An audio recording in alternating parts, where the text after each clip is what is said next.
UP की राजनीति में कहा जाता है कि पश्चिम के किले की जिस पार्टी ने भी किलेबंदी कर दी उसकी यूपी में फतेह हो जाती है। बात कर रहे हैं पश्चिमी यूपी की। यहाँ के तमाम नगर निगम, नगर पालिका और नगर पंचायतों में कमल खिलाने के लिए बीजेपी ने ताकत झोंक दी। ऐसे में सीएम योगी आदित्यनाथ, पीएम नरेंद्र मोदी के अलावा कई मंत्रियों, सांसदों और विधायकों की प्रतिष्ठा दांव पर है, क्योंकि ये लगातार रैलियां कर रहे हैं।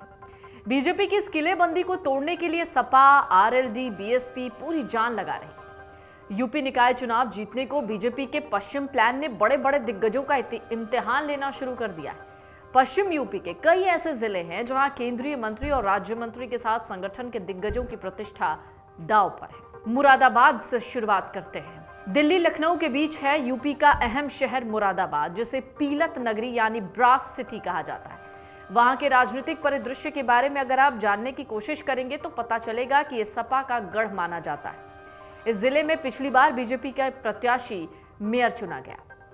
वहीं इस दफा सपा, बीजेपी और बाकी पार्टियां अपना पूरा जोर लगा रही हैं, वोटरों को रिझाने में जुटी हुई है। एक बार फिर से मुरादाबाद मेयर के लिए बीजेपी ने विनोद अग्रवाल को ही अपना प्रत्याशी बनाया है। वहीं सपा ने हाजी रईसुद्दीन को मुरादाबाद से मेयर का प्रत्याशी बनाया। उनका मुकाबला बीजेपी के विनोद अग्रवाल से है। इस बार भी मुरादाबाद की सीट अनारक्षित है। इस सीट पर बीजेपी और समाजवादी पार्टी के बीच हमेशा कांटे की टक्कर रही। यहां हिंदू मुस्लिम आबादी सबसे ज्यादा है। निकाय चुनाव में बीजेपी ने नई रणनीति के तहत मुरादाबाद नगर निगम में मुस्लिम प्रत्याशियों पर दांव लगाया। मुरादाबाद मंडल में 54 नगर निकाय हैं। इसमें 1 नगर निगम, 24 नगर पालिका, 29 नगर पंचायत हैं। मुरादाबाद नगर निगम में 70 वार्ड हैं, लेकिन इस बार का चुनाव बहुत ही बड़ा इसलिए जान पड़ता है क्योंकि यहां पर कांटे की टक्कर दिख रही है। मुरादाबाद नगर निगम, 2 नगर पालिका, 8 नगर पंचायतों पर 4 मई को वोट डाले जाएंगे और चुनाव नतीजे 13 मई को आएंगे। इसको लेकर यहां के मतदाता बहुत उत्साहित हैं। सभी पार्टियों के प्रत्याशियों में भी एक तरीके से जोश भरा हुआ है। मतदाताओं को लुभाने के लिए उन्होंने कोई कसर नहीं छोड़ी। मुरादाबाद मेयर सीट की बात करें तो इस सीट पर बीजेपी का दबदबा रहा। 5 में से 3 बार बीजेपी यहां बाजी मार चुकी है। समाजवादी पार्टी का 2 बार यहां दम दिखा। इस बार भी मुरादाबाद स्थानीय निकाय चुनाव को लेकर सभी उम्मीदवार अपनी तैयारियों में जुट गए। चुनाव में पूरे दमखम से लगे हुए हैं। मुरादाबाद की बात हो गई तो मेरठ को कैसे भूल सकते हैं। मेरठ जिसकी फहरिस्त बड़ी लंबी है। मेरठ में 16 नगर निकाय हैं। इनमें 1 नगर निगम, 2 नगर पालिका, 13 नगर पंचायतें हैं। यहाँ के नगर निगम पर फूल खिलाना यानी कमल खिलाना बड़ी चुनौती है।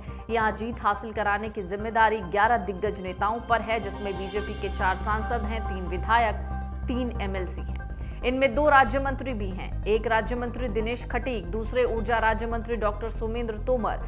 बीजेपी के फायर ब्रांड नेता संगीत सोम यहीं से हैं। यानी मेरठ में 11 बड़े नेताओं की अग्नि परीक्षा है। मुजफ्फरनगर 10 नगर निकाय हैं।